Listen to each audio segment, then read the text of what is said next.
ಇನ್ನು ಇತ್ತೀಚೆಗೆ ತಾನೇ ದಿಲೀಪ್ ರಾಜ್ ಅವರು ಈಗ ಸಾವನ್ನಪ್ಪಿದ್ರು. ಇದೇ ಸಂದರ್ಭದಲ್ಲಿ ಈಗ ಮತ್ತೊಬ್ಬ ಕನ್ನಡದ ಖ್ಯಾತ ವಿಲನ್ ಆಗಿ ಹೆಸರು ತೆಗೆದುಕೊಂಡಿರುವಂಥ ಅದ್ಭುತವಾದಂತಹ ನಟ ಇದೀಗ ವಿಧಿವಶರಾಗಿರುವಂಥದ್ದು.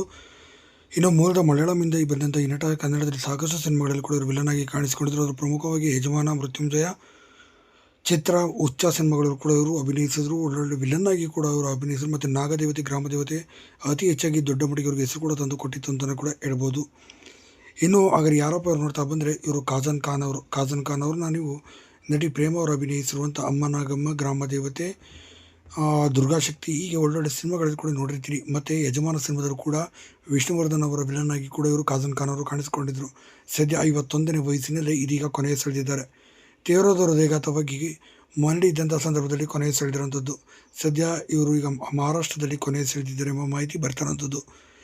ಇನ್ನು ಪತ್ನಿ ಮತ್ತು ಇಬ್ಬರು ಮಕ್ಕಳನ್ನು ಬಿಟ್ಟು ಅಗಲಿದ್ದಾರೆ ಕಾಜನ್ ಖಾನ್ ಅವರು. ಇನ್ನು ಕಾಜನ್ ಖಾನ್ ಅವರು ಅವರ ಅಭಿನಯದ ಮೂಲಕನೇ ಸಾಕಷ್ಟು ಜನರ ಪ್ರೀತಿಯನ್ನು ಗಳಿಸಿದರು. ಇಂಥ ಅದ್ಭುತವಾದ ಹ್ಯಾಂಡ್ಸಮ್ ನಾಯಕ ಇದೀಗ